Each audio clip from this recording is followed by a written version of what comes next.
Et comment pouvez-vous identifier vos valeurs? Comment pouvez-vous mettre des mots sur vos valeurs? Bonjour et bienvenue sur cette chaîne où je partage avec vous des conseils et des astuces qui peuvent vous aider à vous épanouir dans votre vie personnelle et votre vie professionnelle.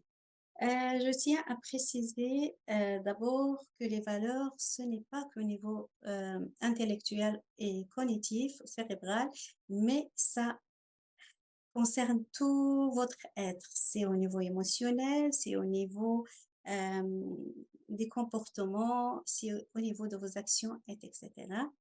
Et malheureusement, ce que je constate dans mon travail de coach, c'est que ça ne se limite qu'au niveau intellectuel et je peux vous dire que c'est insuffisant parce qu'une séance de coaching, et quand on arrive vraiment à évoquer les valeurs fondamentales d'une personne, quand une personne arrive vraiment à mettre des mots sur ses valeurs, sur ce qui la touche, déjà, elle se redresse dans son fauteuil.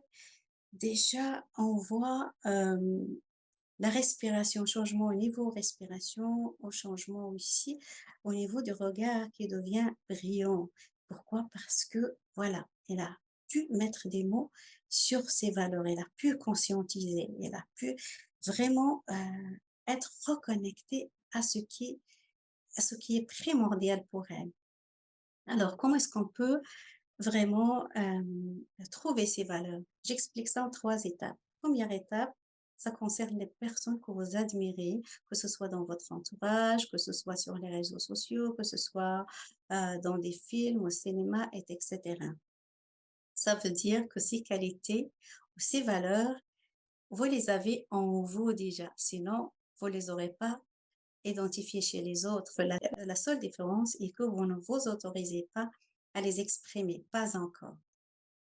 Et donc, ce que je vous conseille, c'est vraiment de lister les personnes que vous admirez et essayer de trouver 3 qualités que vous aimez chez ces personnes.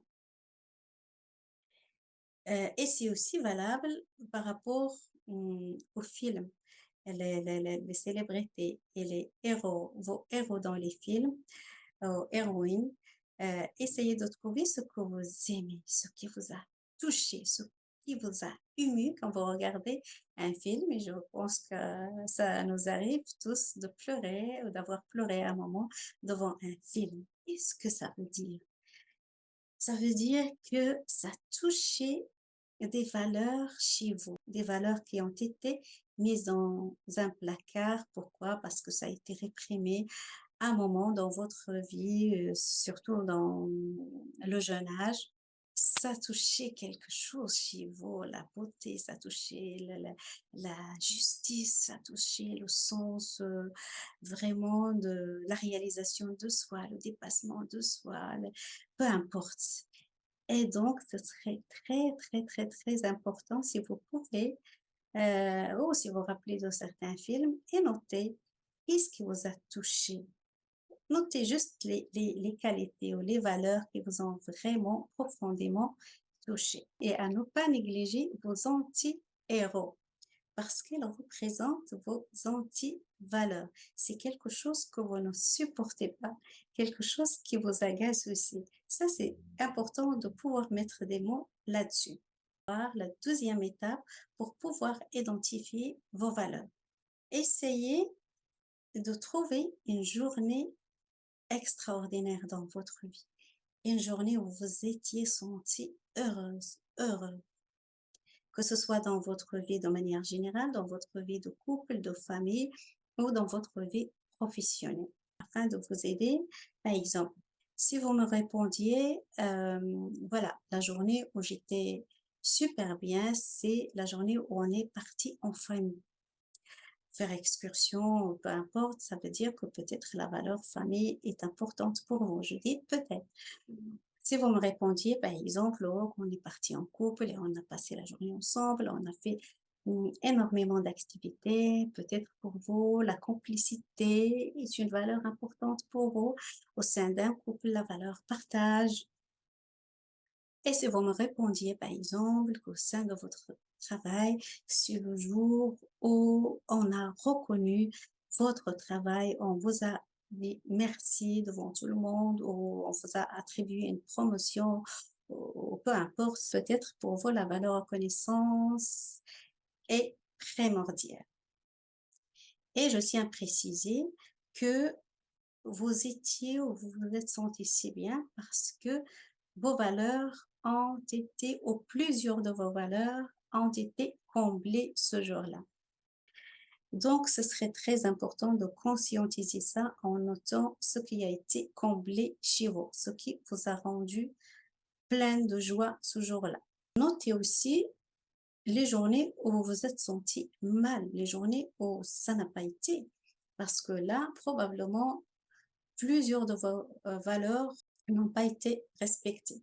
La troisième étape est comme les valeurs évoluent, je vous pose des questions qui vont vous aider à ouvrir le champ des possibles pour vous orienter vers votre vie future.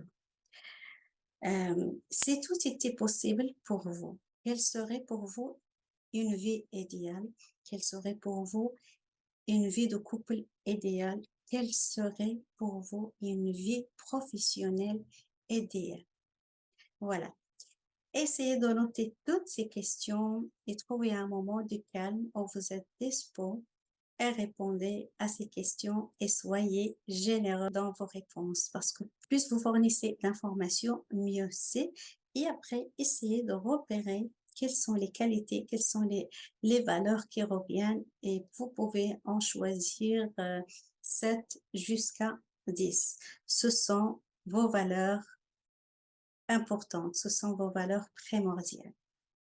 Et pour vos idées, je vous ai mis un lien en bas de la vidéo où vous avez toute une liste de valeurs. Comme ça, vous aurez de l'inspiration, vous aurez un support qui pourra vous aider. Je vous ai mis aussi la vidéo précédente où j'introduis les valeurs et aussi une autre vidéo où je parle de l'importance des valeurs dans la réussite relationnelle. Merci de votre attention et merci aussi de vous abonner, de liker, de partager si cette vidéo vous a plu. Au revoir.